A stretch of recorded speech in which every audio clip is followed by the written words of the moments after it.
Assalamualaikum warahmatullahi wabarakatuh. Ketemu lagi dengan saya Kling Lele. Di video kali ini saya akan berbagi tentang cara saya tebar benih baru. Karena semua air yang lama yang sudah bertahun-tahun saya buang semua. Saya mau ganti baru semua airnya. Kenapa saya ganti? Yang pertama, sahabat bisa lihat baknya ini semua habis direnovasi karena pecah-pecah. Kita bobok dan kita kosongkan semua, dan seperti ini sahabat bisa lihat. Ini saya mempunyai 6 bak, dan yang terakhir dikerjakan yang baru selesai tadi pagi yang ini. Nah, yang ini tadi pagi baru selesai, jadi saya mau langsung pakai. Dan ini pun yang di belakang saya sahabat bisa lihat belum ada airnya juga, karena ini baru 2 hari yang lalu baru selesai, dan yang ini tadi pagi. Terus kalau nanti ada pertanyaan, Bang, emang bak baru bisa langsung dipakai? Nah, ini begini sahabat, saya nggak menyarankan. Sebaiknya sahabat cuci dulu pakai pohon pisang, pakai apa ya, sebagai antisipasi lah. Meskipun kalau yang saya lakukan sebenarnya agak sedikit konyol, tapi saya nggak menyarankan. Karena saya pun waktu belajar memang harus dicuci, harus diganti lagi airnya seperti itu. Dan kalau saya mah ini selesai tadi pagi, sahabat bisa lihat warna aciannya pun masih agak beda. Dan sahabat bisa lihat juga kedalaman bak saya. Oke, yang mana? Yang ini saja. Ini supaya lebih jelas, ini saya mau isi air. Kedalaman bak saya seperti ini, lebih kurang. Dan kalau dihitung dari drainase ini kurang lebih 140 cm kalau sampai level segini. Tapi kalau airnya biasanya saya kurangkan 20 cm, jadi kurang lebih 120 cm biasanya, seperti itu. Jadi tapi ini saya pun nggak mengharuskan harus segini dalamnya, nggak juga. Karena begini sahabat, apa yang bisa kita lakukan, apa yang ada, apa yang sedia, itu kita manfaatkan seperti itu. Karena kebetulan saya dulunya bikin bak ini, tanahnya ini saya ambil untuk fondasi rumah dulu. Jadi kalau ditanya kapan bikin baknya, bersamaan dengan bikin rumah dulu, seperti itu.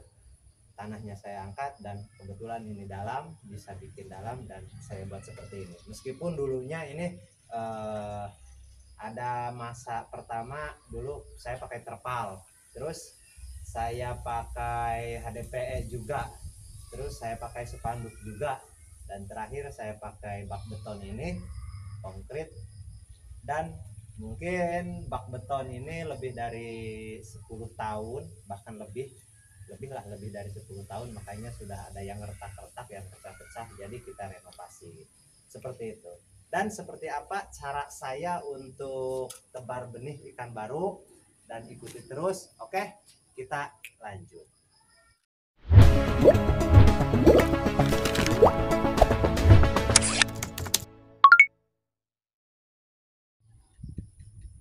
Oke sahabat, saya memakai benih kecil. Yang ini saya pakai benih kecil, meskipun kalau seharusnya yang sebesar ini. Oke sahabat bisa lihat, kita bisa lihat yang seharusnya sebesar yang ini saya punya 2 bak yang seharusnya sebesar ini. Aduh. Oke, seharusnya yang ini 1 bak. Oke, ini 1 bak agak besar benihnya, dan ini seharusnya sebesar yang inilah, yang 1 bak ini.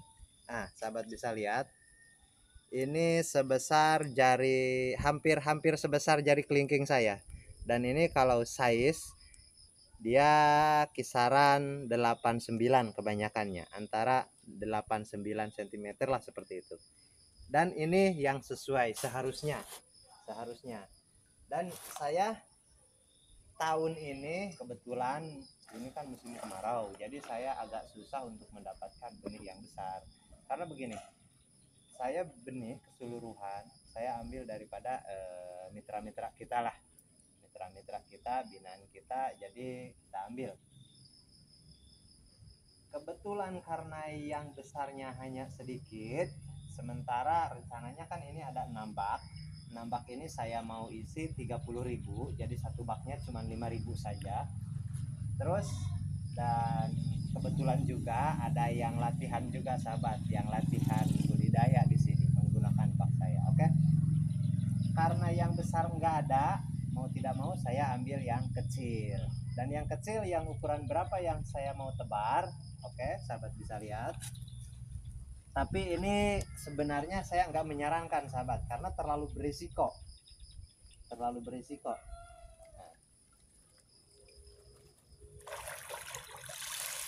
Sahabat bisa lihat, ini saya memakai size 45. Ini saya memakai size 45, yang sebenarnya yang sesuai yang tadi. Karena nggak ada, jadi saya memakai size 45. Oke. Dan ini pun sudah 10 hari di sini, karena semasa saya angkat dari petani, semasa saya angkat ini size-nya 23. Size 23 saya dideder dulu di sini. Jadi ini ceritanya pendederan lah. Cuman karena baknya cuman segini, jadi kadang-kadang saya begini. Kalaupun saya mau mijahin dulu, memang saya pakai bak yang ini. Mijahin pakai yang ini, terus mendeder pun pakai bak ini juga, terus pembesaran pun pakai bak ini yang ini juga, seperti itu sahabat. Oke, ini kasihan satu ketinggalan dia. Jadi pembesaran pun pakai bak yang ini juga sahabat. Jadi ini bak multifungsi.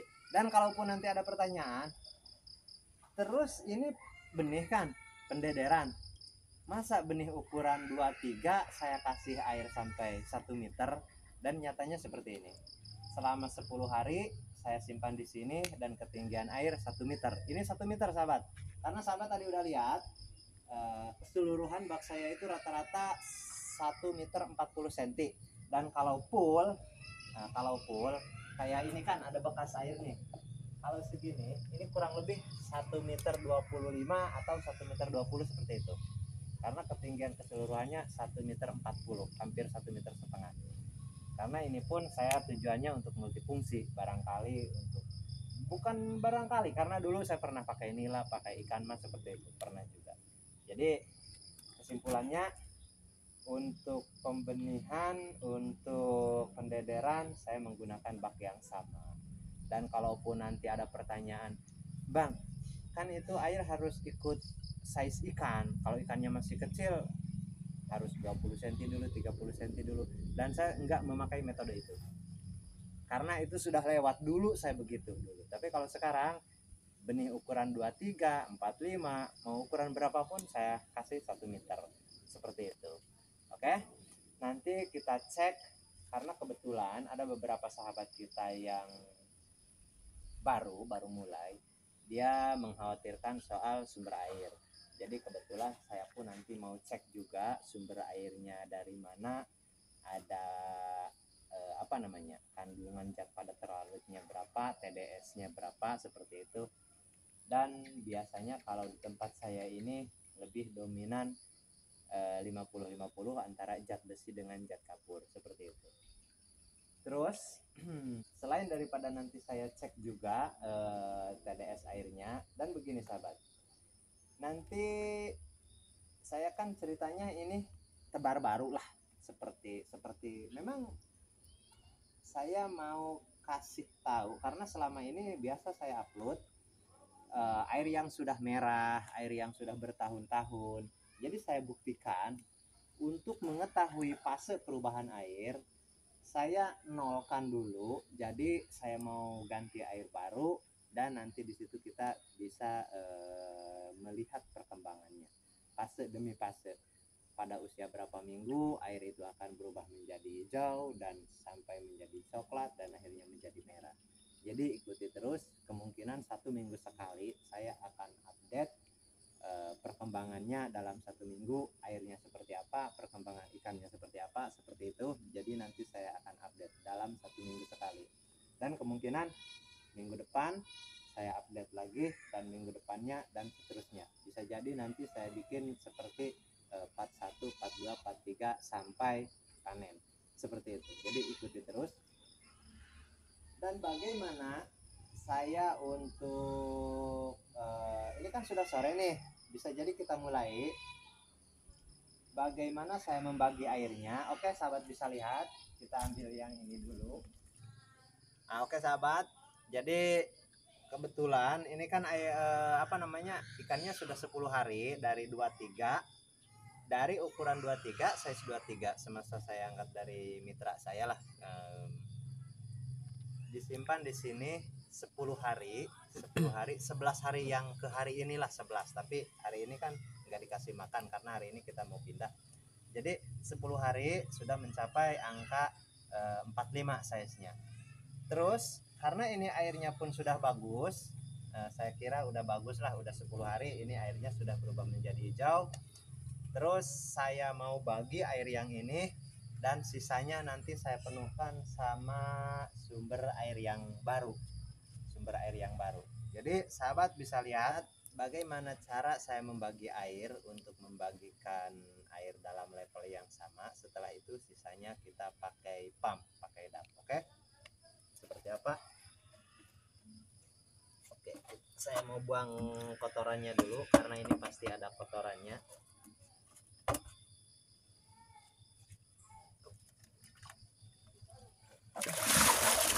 Nah, sahabat bisa lihat itu kotorannya cukup banyak, seperti lumpur. Saya mau buang dulu kotorannya.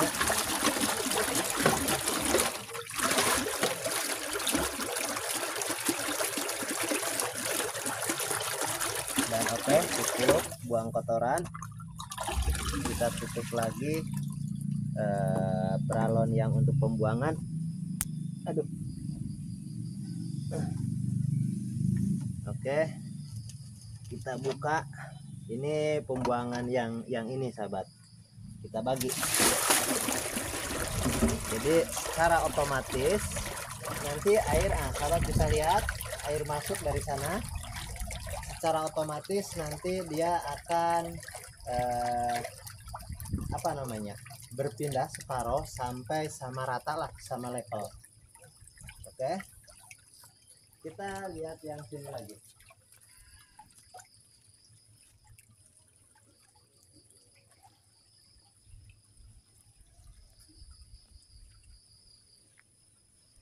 Jadi kebetulan yang ini pun nanti saya akan mau bagi dari sini. Tapi nih sahabat, saya punya ini konsumsi kiriman dari petani. Ini mungkin ada sisa sedikit lagi lah, yang ini ada 1 kintalan lah. Saya mau pindah ke bak untuk eceran di depan rumah. Ini semua saya mau pindah, dan ini semua saya mau ganti baru. Jadi saya mau buang airnya, tapi saya mau buang kotoran ini dulu, benih. Karena benih ini ada 3 yang tadi kita review, yang di sana 1, 2, 3, dan yang ini yang mana sebutnya, yang besar ini saya nggak sentuh karena ini sudah pas ukurannya. Jadi bak yang ini sudah pas ukurannya, jadi saya nggak sentuh yang itu, saya tinggal tambahkan air saja. Yang saya mau bagi yang ini sama yang tadi yang itu, yang ukuran 45 lah, karena yang ukuran 45 saya punya 2 bak, dan ini isinya 12.000 satu bak ini. Yang ini lebih kurang 12-13.000 seperti itulah. Dan saya mau pastikan, mau hitung lagi, dan saya mau bagi seperti itu. Ini yang 2 bak kita mau bagi, dan kalau bak yang satu ini yang ukurannya besar hanya dapat 1 bak saja. yang ini, yang ukuran 89 ada 1 bak, dan yang kecil ini kita cukup lah kalau yang kecil. Jadi ini pun sama ukurannya 45, ini sama ukurannya 45 dan kurang lebih 12 sampai 13 liter. Dan caranya seperti tadi saya sudah bilang, air yang sudah ada ini kan air sudah 10 hari, tapi ini nggak ada fermentasi, nggak ada apa-apa sahabat. Ini saya langsung saja, air sudah 10 hari dan ini cukup bagus untuk benih.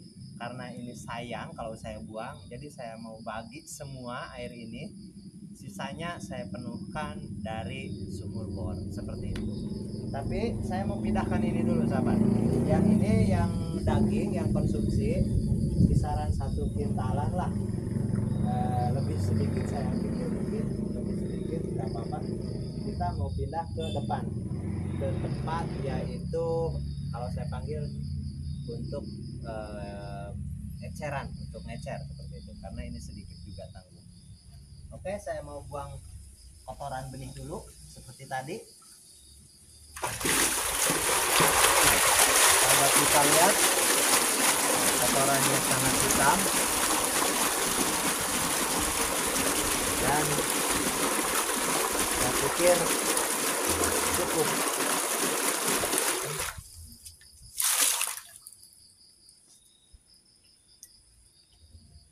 Malah yang ini, benih yang ini 1 meter lebih ketinggian airnya sahabat.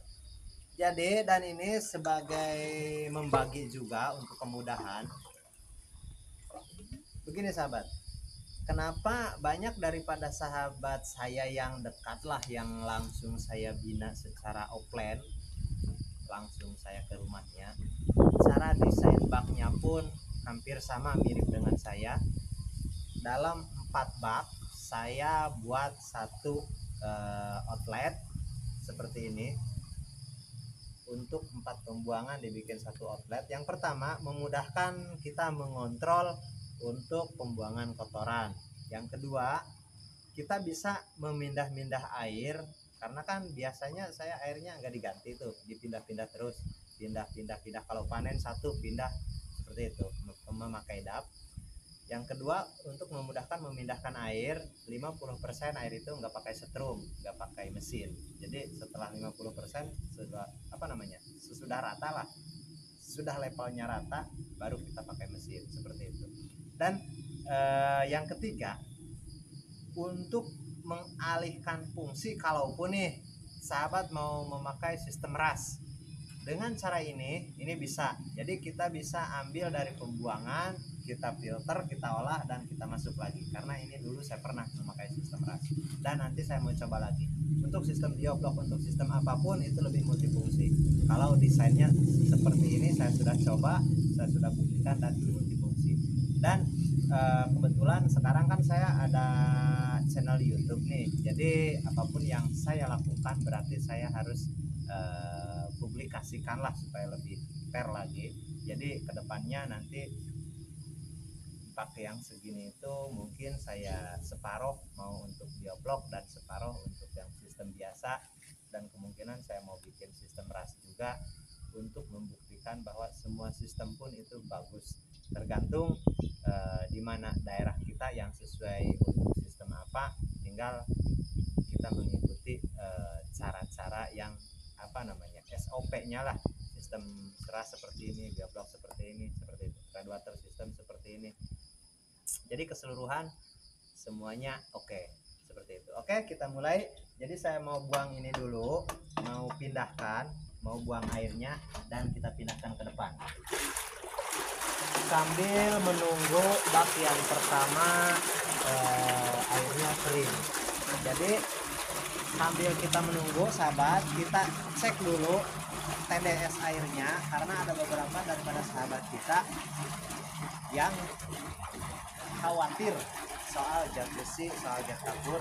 Jadi saya mau buktikan untuk TDS seperti saya ini di atas 300, bahkan ada masa kalau musim hujan Ini kan musim kemarau, kalau musim hujan bahkan sampai 400 seperti itu.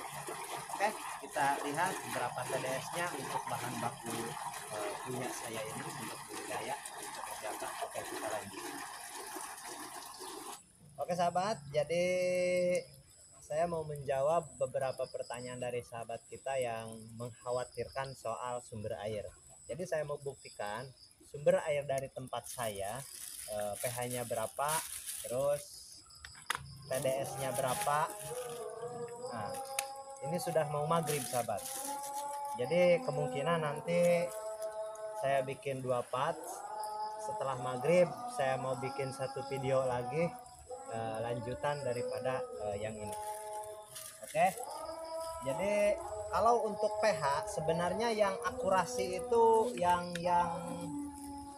cair seperti ini sahabat. Ini kita punya beberapa alat tester pH yang akurat biasanya yang seperti ini, tapi nggak begitu signifikan lah. Oleh karena yang saya bilang untuk budidaya nggak mesti seteliti itulah, nggak seperti kayak mau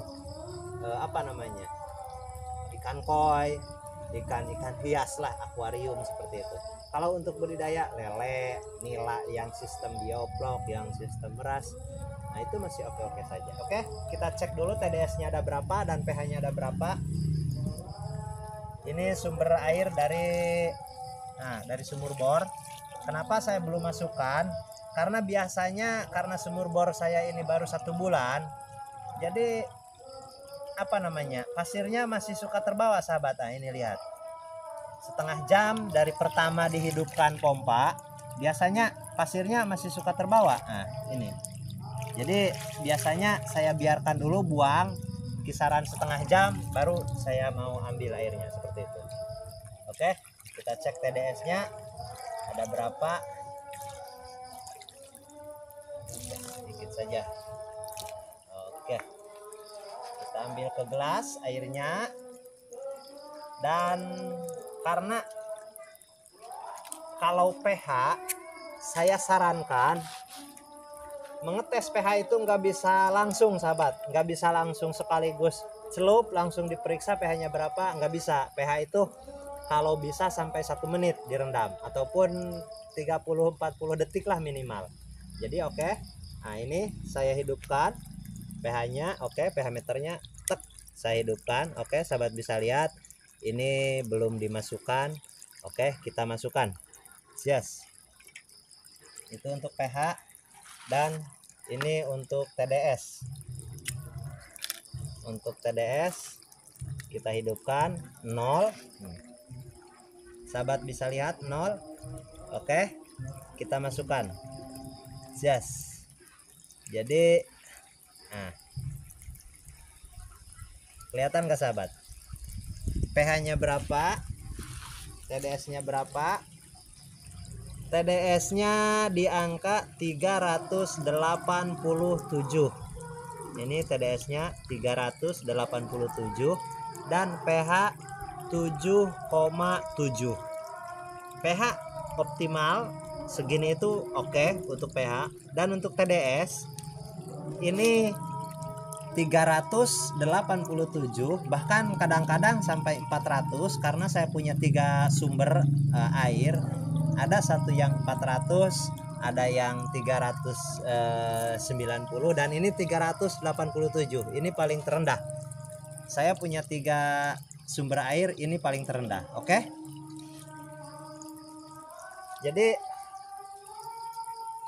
sahabat sudah tahu berapa kandungan TDS air yang ada di tempat saya, yaitu hampir 400, bahkan kurang lebih 400 lah yang saya bilang. Karena yang ini 387 ini yang paling rendah, karena saya punya 3 seperti itu. Ada yang sampai 402, ada yang 397 seperti itu, dan ini 387. Ini level terendah.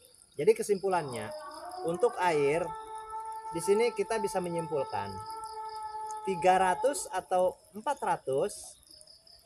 Di bawah 400 saya katakan itu masih oke. Apalagi kalau baru 300, 200 itu masih oke. Bahkan Saya ada di suatu tempat, sahabat saya TDS-nya itu sampai 470. Tapi kalau yang itu sebenarnya harus di apa namanya? Di treatment lah seharusnya. Karena saya pun khawatir nanti dianggapnya bagus saja. Karena itu zat besi yang paling dominan. Kalau di tempat saya zat besi dan zat kapur. Dan ini airnya di tempat saya kan, kalau pertama masuk seperti ini kan sahabat bisa lihat ini jernih. Tapi kalau dibiarkan selama 4 jam 5 jam itu akan berubah menjadi kuning. Itu akan berubah menjadi kuning. Itu masalahnya. Jadi berarti itu zat besinya luar biasa tinggi, dan zat kapurnya pun luar biasa tinggi juga, karena saya sudah pernah cek di lab juga. Jadi 50-50 antara zat kapur dengan zat besi itu seimbang seperti itu. Oke. Sejauh ini sahabat sudah memahami cara saya membagi air seperti apa. Saya menggunakan benih yang ini, benih ukuran 45 cm. Jadi kalau amannya itu 78 minimal, karena saya nggak menyarankan 45, itu saya nggak menyarankan. Ini kecuali orang-orang yang bisa saya pantau langsung lah, karena resikonya begitu tinggi. Tapi ini saya hanya mau buktikan ukuran benih size 45 dan ketinggian air 1 meter, enggak setengah-setengah dulu gitu, itu langsung bisa oke. Seperti itu. Oke sahabat, jadi saya pikir untuk video yang ini nanti kita lanjut penghitungan benih, pembagian, tapi mungkin kemalaman, nggak apa-apa kan, kemalaman, karena ini lebih bagus juga dingin suasananya daripada siang, lebih baik kemalaman.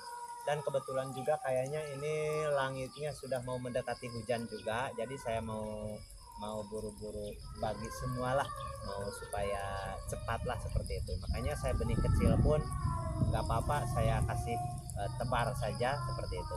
Dan ini kebetulan sudah maghrib juga, jadi kita maghrib dulu. Setelah maghrib nanti saya update lagi, saya bikin video lagi, bisa jadi part 2 supaya tidak terlalu panjang, karena ini terlalu panjang. Part 2 saya mau kasih tahu juga cara baginya, dan kita grading juga. Jadi maksudnya begini, di part 2 nanti saya grading, saya hitung, dan kita bagi seperti itu. Oke, kita lanjut ke part 2 nanti. Assalamualaikum warahmatullahi wabarakatuh.